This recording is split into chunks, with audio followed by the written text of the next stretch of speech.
ಈಗ ಸಾದಿಕ್ ಪೈಲ್ವಾನ್ ಅವ್ರಿಗೆ ಬೇರೆ ಬೇರೆ ಸಂದರ್ಭದಲ್ಲಿ ರಾಜಕೀಯವಾಗಿ ನನ್ನ ಜೊತೆಗೂ ಒಳ್ಳೆ ಒಡನಾಟ ಇದೆ.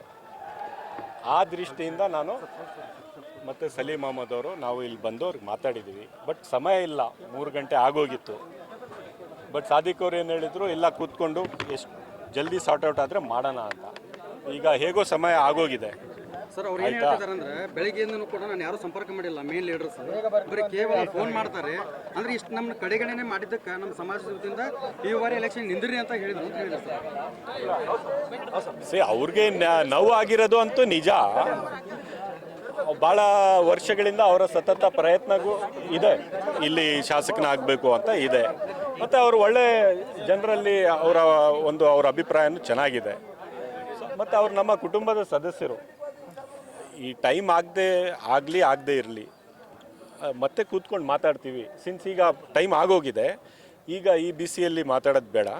ಮತ್ತೆ ಸಮಸ್ಯೆ ಬಂದಾಗ ಸರ್ ಬೇರೆ ಏನು ಅವಕಾಶ ಕೂತ್ಕೊಂಡು ಮಾತಾಡಿದ್ರಲ್ಲೇ ಪ್ರಪಂಚದಲ್ಲಿ US ಇರಾನ್ ಮಧ್ಯನೂ ಅವಕಾಶ ಇದೆ ಕೂತ್ಕೊಂಡು ಮಾಡೋದಕ್ಕೆ. ಸಂದರ್ಭದಲ್ಲಿ ಜಮೀರ್ ಅಹಮದ್ ಅವರು ಮುಂದೆ ಇರ್ತಿದ್ರು. ಈ ಥರ ಏನಾದರೂ ಬಂಡಾಯ ಇದ್ದರೆ, ಸಮಸ್ಯೆ ಇದ್ದರೆ ಜಮೀರ್ ಮುಂದೆ ಇರ್ತಿದ್ರು. ಆದರೆ ಈ ಬಾರಿ ಇಲ್ಲಿ ಕಾಣಿಸ್ಕೊಂಡಿರಲಿಲ್ಲ ಅವರು ಬರ್ತಾರೆ, ಎಲ್ಲ ನಾಯಕರು ಬರ್ತಾರೆ, ಜಮೀರ್ ಅವರು ಬರ್ತಾರೆ, ನಾವು ಬಂದಿದ್ದೀವಿ, ಎಲ್ಲರೂ ಬರ್ತಾರೆ. ಆ ಥರ ಏನಿಲ್ಲ, ಏಕೆಂದರೆ ಸಮಯ ಕಡಿಮೆ ಇತ್ತು.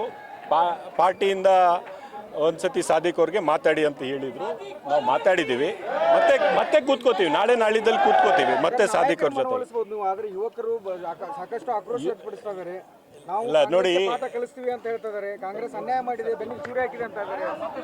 ಎಲ್ಲ ಯುವಕರು ಕೂಡ ಅವ್ರಿಗೆ ಈಗಲೇ ಮಾತಾಡಿದ್ದೀನಿ, ನೀವೇ ನೋಡಿರ್ಬೋದು. ಅವ್ರನ್ನ ಉದ್ದೇಶಿಸಿ ಮಾತಾಡಿದ್ದೀವಿ. ಎಲ್ಲ ಯುವಕರನ್ನು ಕೂಡ ವಿಶ್ವಾಸಕ್ಕೆ ತಗೊಂಡು ಅದಕ್ಕೊಂದು ಪರಿಹಾರ ತಗೋತೀವಿ. ಎಲ್ಲ ಯುವಕರನ್ನೇ ವಿಶ್ವಾಸಕ್ಕೆ ತಗೊಂಡು ಮಾಡ್ತೀವಿ. ಈ ಸಾದಿಕ್ ಪೈಲ್ವಾನ್ ಕೊನೆಯದಾಗಿ ಏನು ಹೇಳಿದ್ರು ಸರ್ ನಿಮಗೆ? ಮತ್ತೆ ಕೂತ್ಕೊಂಡು ಮಾತಾಡೋಣ ಅಂತ.